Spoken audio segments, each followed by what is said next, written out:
जय माता रानी दोस्तों, आप सभी का बहुत बहुत स्वागत है आपके अपने चैनल राधा कृष्ण ऑफिशियल में। उम्मीद करती हूँ आप लोग बहुत अच्छे होंगे।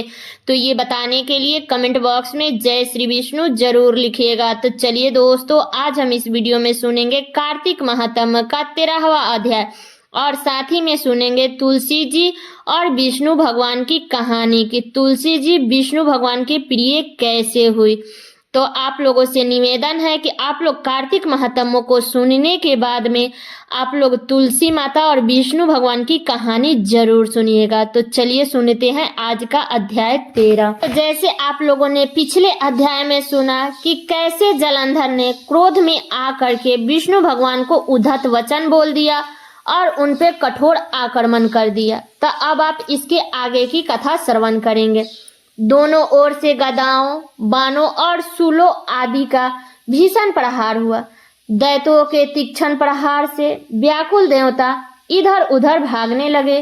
तब देवताओं को इस प्रकार भयभीत हुए देखकर गरुड़ पर चढ़े भगवान विष्णु युद्ध में आगे बढ़े और उन्होंने अपना सरंग नामक धनुष उठाकर बड़े जोर का टक्कर किया। त्रिलोकी शब्दित हो गए।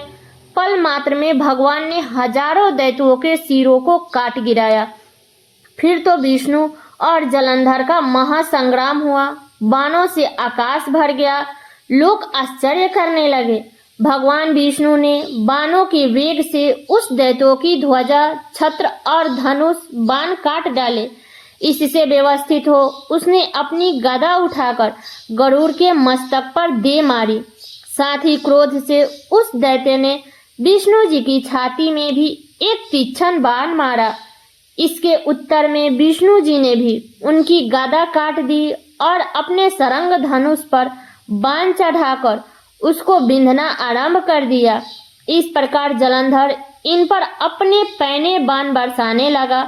उसने विष्णु जी को कई पैने बाण मारकर वैष्णव धनुष को काट दिया। धनुष कट जाने पर भगवान ने गदा ग्रहण कर ली और शीघ्र ही जलंधर को खींचकर मारी। परंतु उस अग्निवत अमोघ गदा की मार से भी वह दैत्य कुछ भी चलयमान न हुआ। उसने एक अग्निमुख त्रिशूल उठाकर विष्णु पर छोड़ दिया। विष्णु जी ने शिव के चरणों का स्मरण कर नंदन नामक त्रिशूल से उस त्रिशूल को छेद दिया। जलंधर ने झपट कर विष्णु जी की छाती पर एक जोर का मुष्टक मारा। उसके उत्तर में भगवान विष्णु ने भी उसकी छाती पर अपनी एक मुष्टि बहुओं और मुष्टिकों से बाहु युद्ध करने लगे। कितनी ही देर तक भगवान उसके साथ युद्ध करते रहे। तब सब श्रेष्ठ मानवी भगवान उस दैत्य से मेघा बानी में बोले, रे रण दुर्मद दैत्य श्रेष्ठ, तू धन्य है जो इस महायुद्ध में इन बड़े बड़े योद्धों से भी भयभीत न हुआ। तेरे इस युद्ध से मैं प्रसन्न हूँ। तू जो चाहे वो वर मांग ले।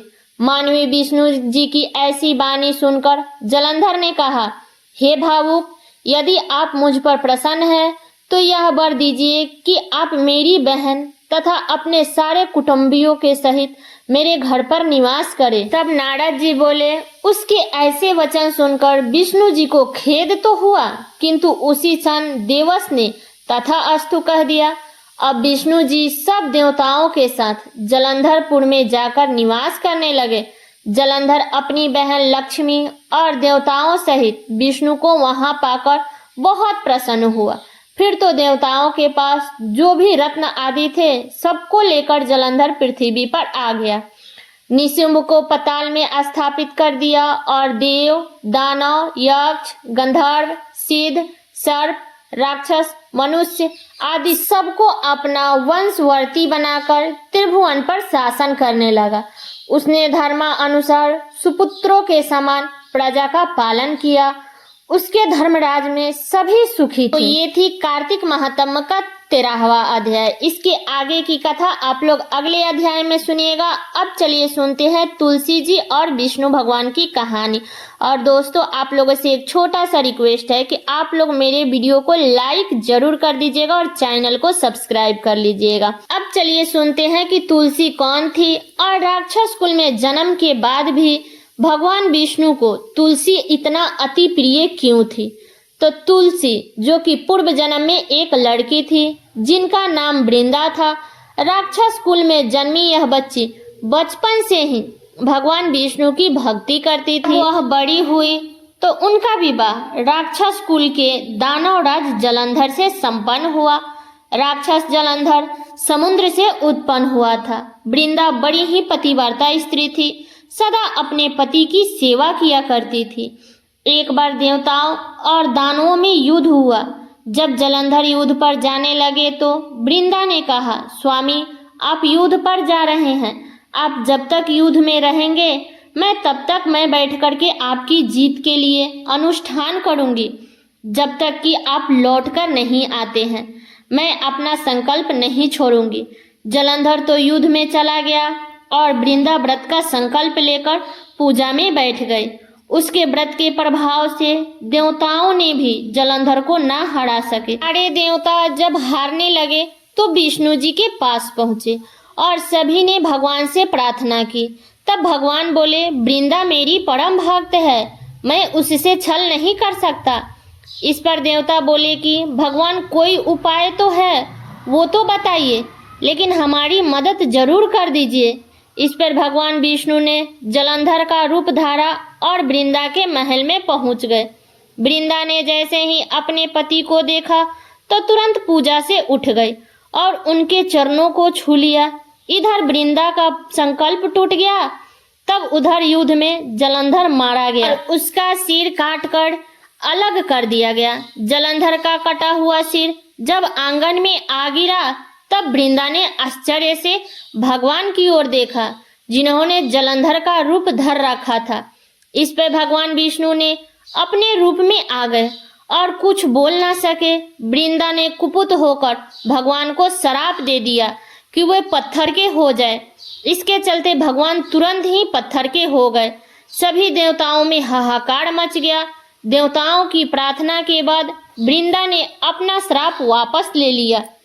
इसके बाद वह अपने पति का सिर लेकर सती हो गई। उनकी राख से एक पौधा निकला। तब भगवान विष्णु जी ने उस पौधे का नाम तुलसी रखा और कहा कि मैं इस पत्थर रूप में भी रहूंगा, जिसे शालिग्राम के नाम से तुलसी जी के साथ में पूजा किया जाएगा। इतना ही नहीं, उन्होंने कहा कि किसी भी शुभ कार्य में बिना तुलसी जी के भोग के पहले कुछ भी स्वीकार नहीं करूंगा। तभी से तुलसी जी की पूजा होने लगी। कार्तिक मास में तुलसी जी का विवाह शालिग्राम जी के साथ किया जाता है। साथ ही देव उठनी एकादशी के दिन इसे तुलसी विवाह के रूप में मनाया जाता है। तो ये थी तुलसी माँ और विष्णु भगवान की कहानी। तो कैसी लगी आप लोगों को ये कहानी, आप लोग कमेंट करके जरूर बताइएगा। चैनल पे नए आए हैं तो सब्सक्राइब कर लीजिएगा, बेल आइकन को प्रेस कर दीजिएगा, जिससे मेरे वीडियो का नया नोटिफिकेशन आप सभी के पास में सबसे पहले पहुंचे। और वीडियो को लाइक कर दीजिएगा, क्योंकि आपके एक लाइक से मुझे बहुत ही मोटिवेट मिलता है। तो वीडियो को लाइक कर दीजिएगा और वीडियो को शेयर कर दीजिएगा, ताकि हर किसी को एक कार्तिक महात्म्य का 13वां अध्याय और विष्णु भगवान और तुलसी जी की कहानी को सुन सके। तो चलिए दोस्तों, मिलती हूँ अगले वीडियो में किसी नए वीडियो के साथ में। तब तक के लिए नमस्कार।